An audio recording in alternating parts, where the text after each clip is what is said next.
Narito na tayo sa pinali ng kwento, ang huling bahagi ng lahat ng nangyari. May mga sandali sa buhay na kahit gaano mo subukang takasan ang alaala, bigla na lang bumabalik. Mga gabing puno ng lungkot, galit, at may halong init na hindi ko lubos maintindihan. Ang puso ng bida sa kwento, puno ng mga sugat at tanong na walang kasagutan. Ngayon, ilalabas na natin lahat ng nakatago sa loob, ang sakit, ang pangungulila, at ang mga karanasang nagbago sa pagkatao niya.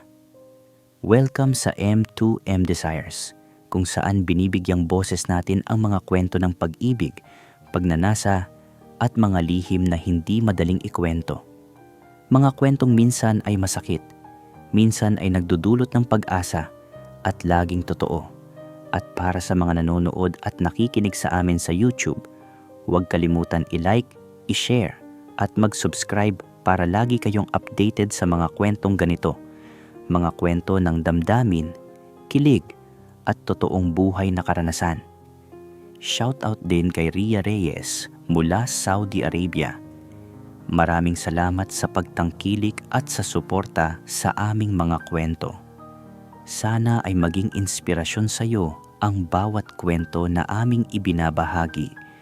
Simulan na natin ang kwento. Ilang minuto pa ang nakalipas, pumasok na kami sa loob ng kwarto ko. Bit-bit ni Tito ang bote ng efficacent oil. Sandali lang, nag-utos na siya na hilutin ang kanyang likod. Nagsalita siya, garalgal ang boses. Dito ka sa taas magsimula, tapos pababa hanggang sa bewang ko, ha? Nag-umpisa na ako. Medyo nahihiya at nahihirapan pa rin sa pagdiin. Napansin yata ni Tito ang aking kalutangan. Sumakay ka na sa likod ko para hindi ka na mahirapan, sabi ni Tito. Agad kong sinunod kahit may kaunting hiya at pag-aalinlangan na nadarama habang ako'y nakaupo sa kanya. Habang patuloy sa paghilot, kinakausap niya ako. Arnel, gusto mo na ba umuwi sa inyo? Tanong niya.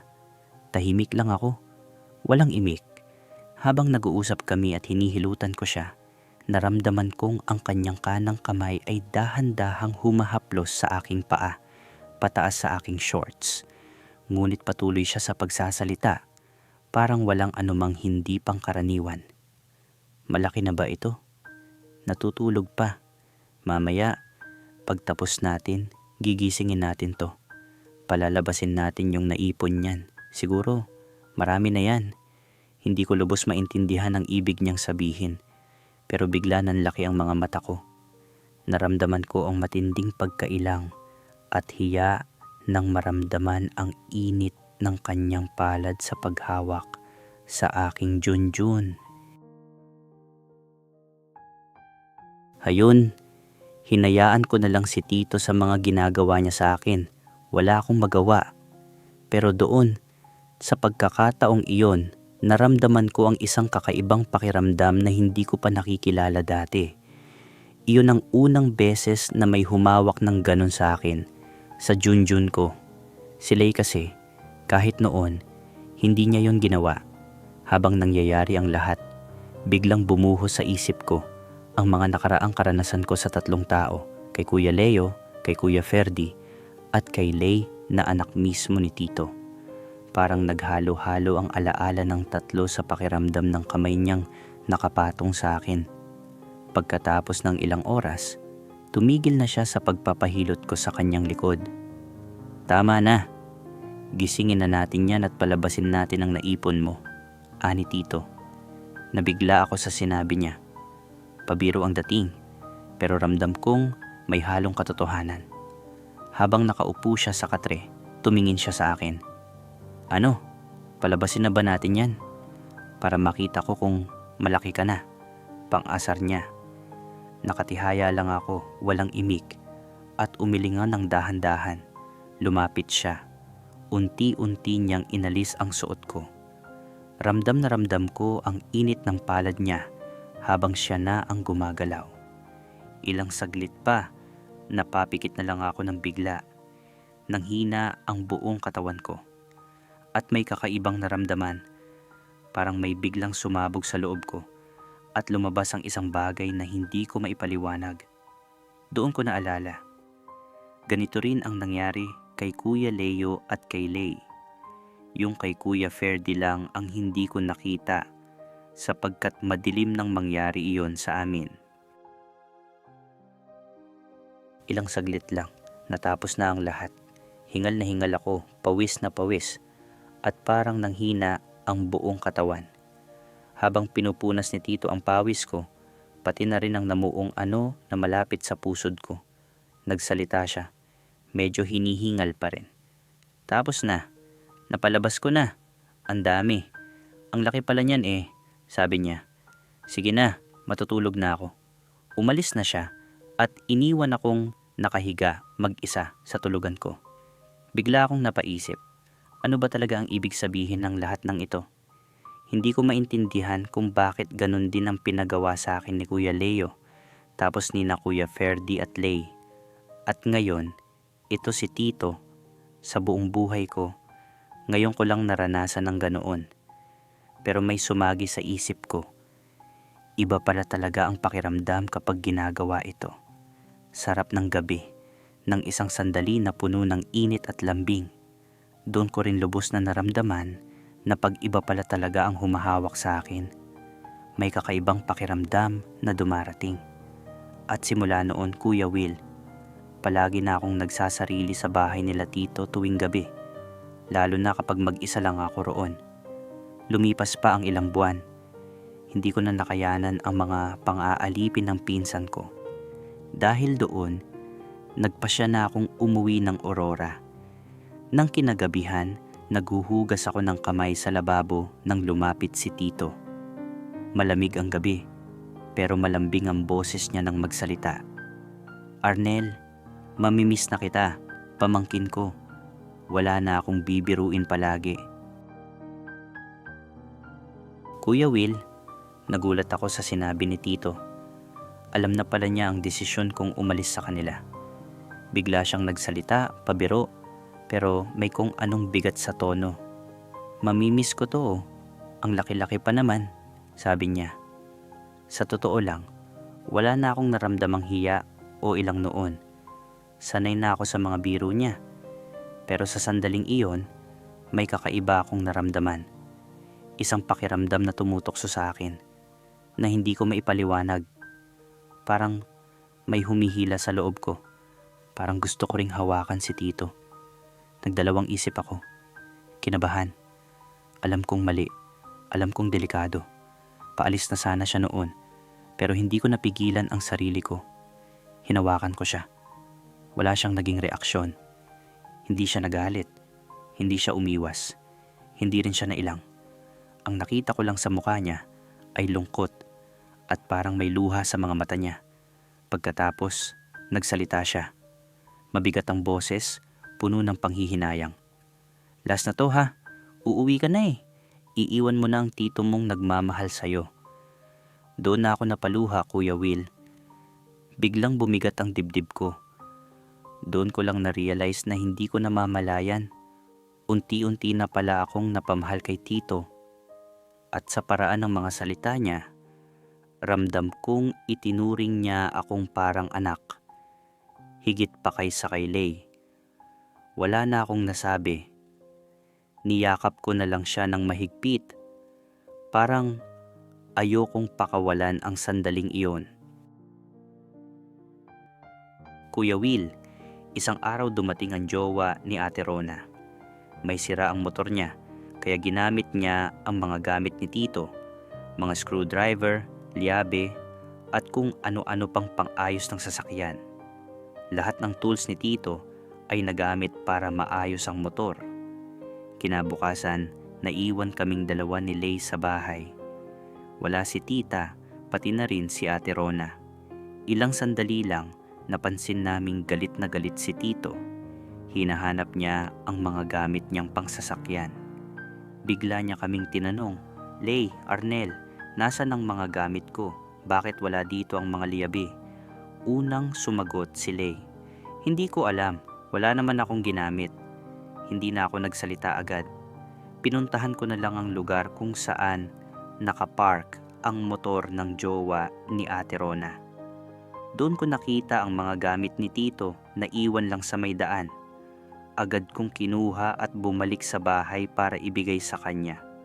Pero bago ko pa maabot, tinanong niya ako ng diretso, "Ikaw Arnel, wala kang kinuha?"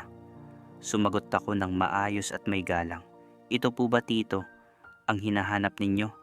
Nakita ko po doon sa may daan, malapit sa pinagpaparkingan ng sasakyan." Kinuha niya ang mga gamit, hindi na nagsalita, at basta na lang umalis. Maya-maya, may inutos si Tito kay Lay. Pero ako ang inutusan ni Lay. Doon na naman nagsimula ang gulo namin. Tahimik lang pero puno ng tensyon. Walang sigawan pero ramdam ang galit. Bigla na lang inihagis ni Tito ang isang bag na walang laman papunta kina Lay. Pagkatapos, may isang bunga ng kundol ang tumama sa likod ko. Hindi ko alam kung ilang kilo ang bigat nun, basta ramdam ko ang matinding sakit. Ilang sandali pa, napaupo ako sa upuan sa kubo. Doon, unti-unti akong nawalan ng malay. Pagkagising ko, Kuya Will, nakita ko si Tito na kumakain. Tinawag niya ako, malambing ang boses. "Halika, kain ka." Tumingin ako sa mga mata niya. May nakita akong pagsisisi. Parang gusto niyang mag-sorry sa nangyari. Pero hindi niya magawang sabihin. Dahil sa sinabi niya, natahimik na lang ako. Tumango ako ng marahan at sumunod, kahit mabigat pa rin ang loob ko. Kuya Will, simula nang mangyari yon, ako na ang laging napagbibintangan tuwing may nasisira, nagagamit, o nawawala sa bahay. Paulit-ulit kong tinatanong ang sarili ko, bakit ba palagi na lang ako ang may kasalanan? Wala na akong ibang ginawa kundi sisihin ang sarili ko, hanggang sa ako na mismo ang mawalan ng boses para ipagtanggol ang sarili ko. Lumipas ang ilang linggo. Isang araw, galit na naman si Tito.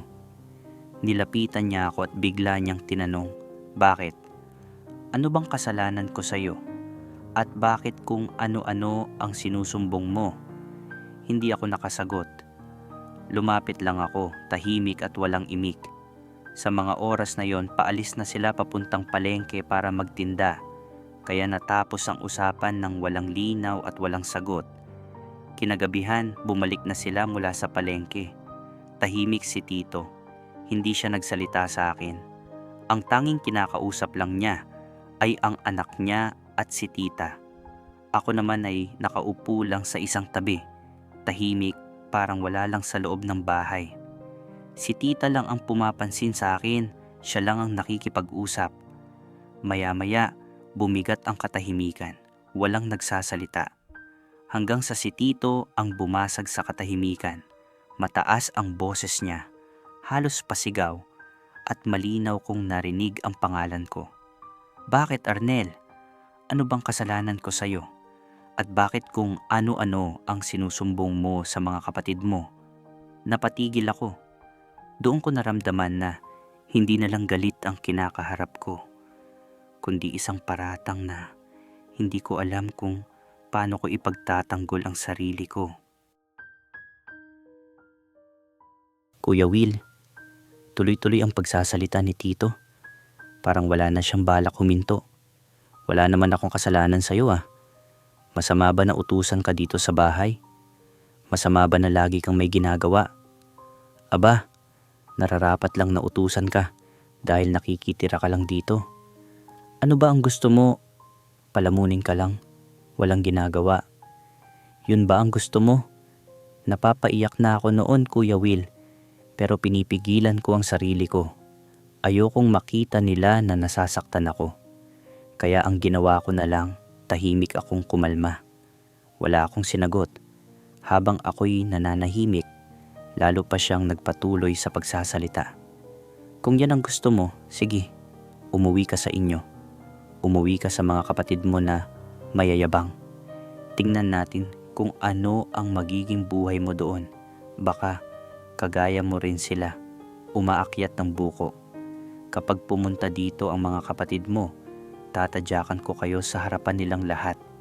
Parang binibiyak ang dibdib ko sa bawat salitang lumalabas sa bibig niya. Mula ngayon, kalimutan mo na akong uncle mo at kakalimutan ko na rin na pamangkin kita. Kung yan ang gusto mo, sige, umuwi ka sa inyo. Tingnan natin kung may mararating ka, kung makakatapos ka ng pag-aaral. Iyon ang mga salitang pinakamalalim na tumama sa akin, Kuya Will. Mga salitang hindi ko na makakalimutan. Mula noon, doon na ako unti-unting nataniman ng galit. Doon ako nagbago at doon din ako tuluyang nanlamig. Kuya Will, lumipas pa ang ilang linggo bago ako tuluyang masundo. Isang araw, dumating ang kuya ko, yung ika-4, kasama si mama. Dumiretso sila sa bahay nila tito para sunduin ako. Nang makita iyon ni tito, ramdam ko agad ang pagbabago. Hindi na niya ako pinansin. Kita ko ang galit sa kilos niya, pero mas ramdam ko ang paglayo niya. Parang sinasadya niyang umiwas para hindi niya ako masaktan. Bago pa kami umalis, nakipag-usap si nanay kay tita. Nagpaalam siya kung maaari na raw ba akong umuwi sa amin. Maya-maya, tinawag ni tita ang pangalan ko at tinanong ako, "Arnel, gusto mo na bang umuwi sa inyo?" Hindi na ako nakapagsalita. Tumango na lang ako. Nagpaalam ako kay tita, maayos at may respeto. Si tito naman, nakatingin lang sa akin. Galit ang nasa mukha niya pero ramdam ko ang lungkot na tinatago sa puso niya. Wala na kaming nasabi sa isa't isa. Ilang oras ang lumipas, nakarating na kami sa Aurora. Gabi na nang dumating kami sa bahay. Pagpasok ko, ang bumungad sa akin ay ang ingay ng mga pamangkin at hipag ko. "Hello tito, kumusta na?" "Hello Arnel." Habang naririnig ko ang mga pagbati nila, ngumiti lang ako, isang pilit ng ngiti para itago ang bigat at lungkot na dala ko. Pagpasok namin sa loob ng bahay, agad na nag-usap sina nanay at ang mga kapatid ko tungkol sa mga nangyari. Maya-maya, biglang nagsalita ang ika-6 kong kapatid, si Kuya Ferdy. "Bakit? Ano ba ang mga pinapagawa sa'yo doon?" Tanong niya. May halong gahlit sa boses. Sumagot ako ng mahinahon. Bahagyang nakangiti kahit may lungkot. "Sunod-sunod kasi ang utos doon, kuya. Mag-uutos si tito, mag-uutos si tita, tapos mag-uutos din ang mga anak ni tito." Ikinuwento ko pa ang iba pang nangyari.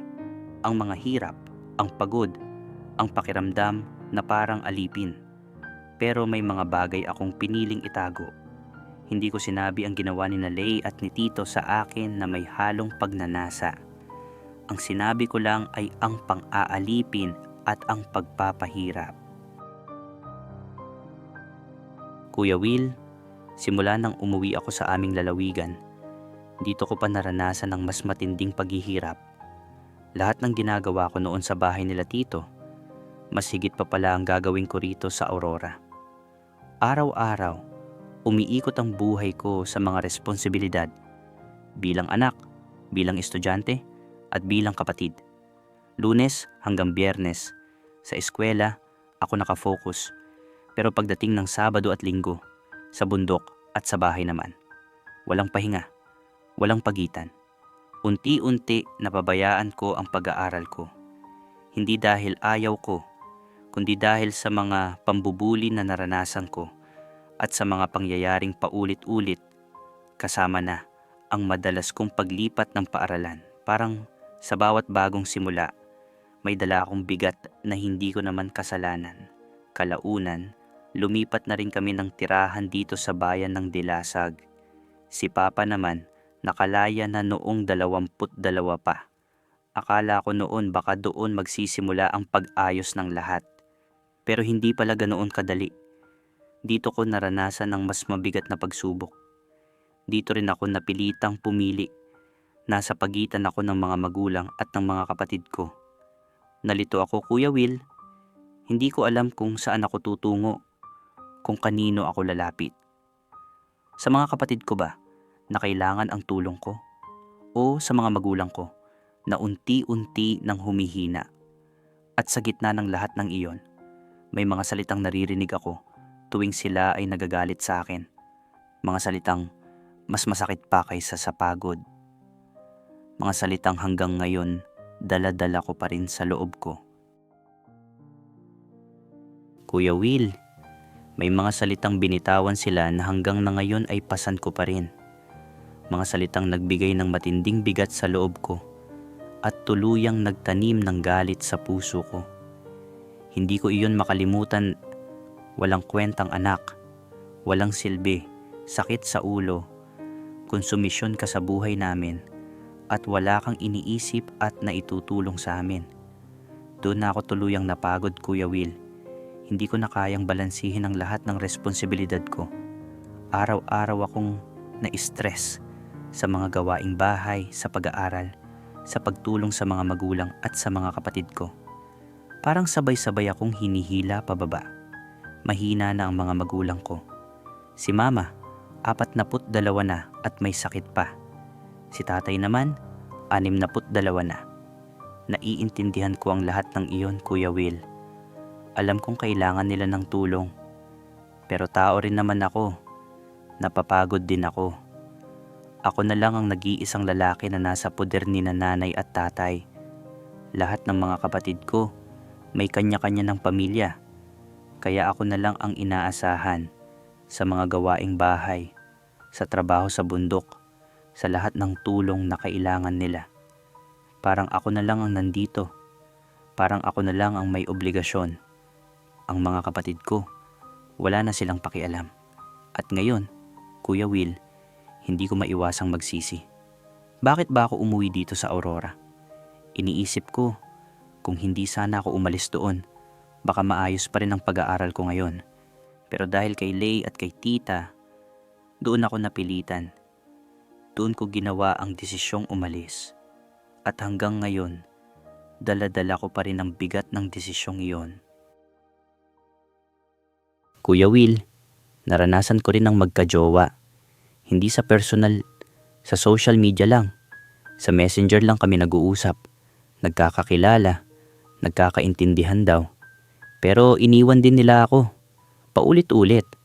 Akala ko sila ang makakaputol sa galit na unti-unting tumubo sa puso ko. Galit na itinanim ng mga taong dumaan sa buhay ko. Akala ko sila ang magiging pahinga.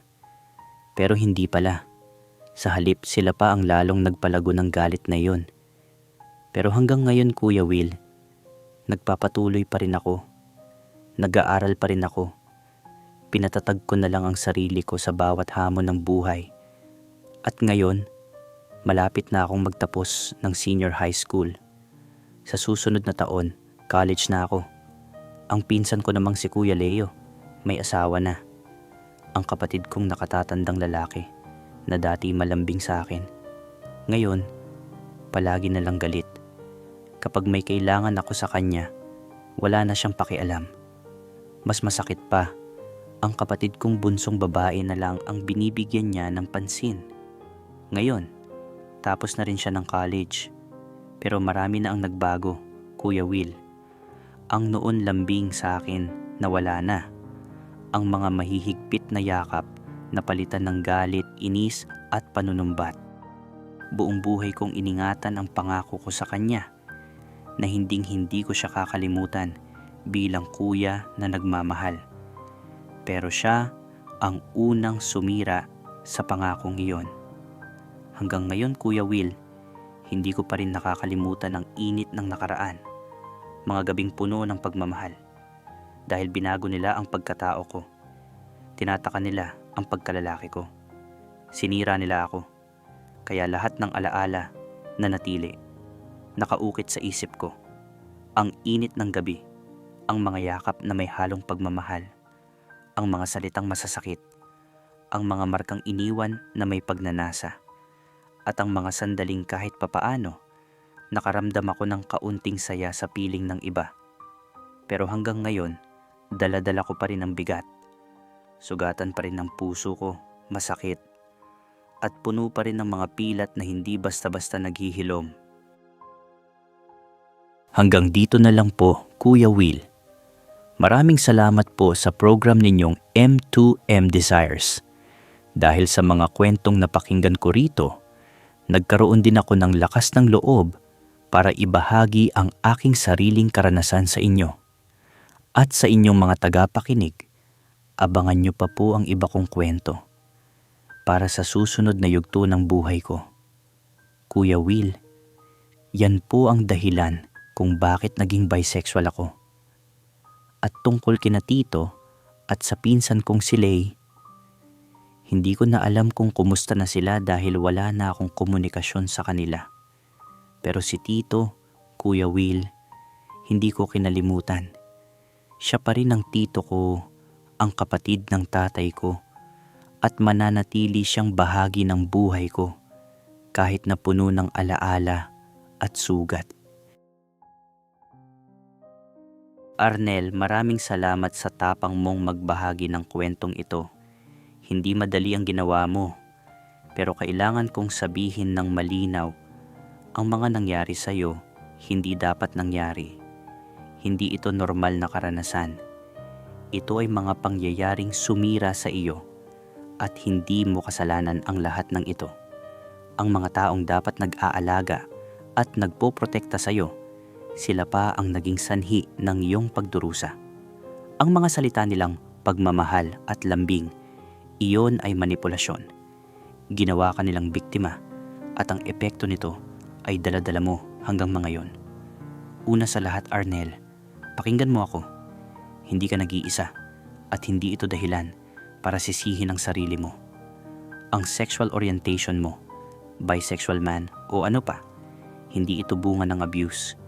Ikaw ay ikaw dahil ganyan ka, hindi dahil sa ginawa nila sa'yo. Ang trauma ay nagbago sa'yo. Oo, pero hindi nito diniktahan kung sino ka talaga. Mahalaga na humingi ka ng tulong mula sa profesional, isang therapist o counselor na makakatulong sa'yo na pagaanin ang bigat na dala mo. Maraming organisasyon ang handang tumulong ng libre, lalo na sa mga survivors ng abuse. At sa mga responsibilidad mo sa pamilya, tandaan mo, tao ka rin. May karapatan kang magpahinga, mag-aral, at lumaki ng maayos. Huwag mong hayaang maging dahilan ang guilt para magpakasira ka. Sa mga nakinig at nanood, ito ang ating matututunan. Una, ang abuse ay laging mali kahit sino pa ang gumawa nito. Kahit kamag-anak, kahit kaibigan, kahit sino. Pangalawa, walang dahilan para abusuhin ang isang bata o kabataan. Walang lambing, walang pagmamahal, walang tama sa ginawa sa kanya. Pangatlo, ang bisexuality, homosexuality, at iba pang sexual orientation ay hindi bunga ng trauma. Ito ay natural na bahagi ng pagkatao ng isang tao. Pangapat, ang survivor ay hindi dapat sisihin. Ang kasalanan ay nasa taong ng abuso, hindi sa biktima.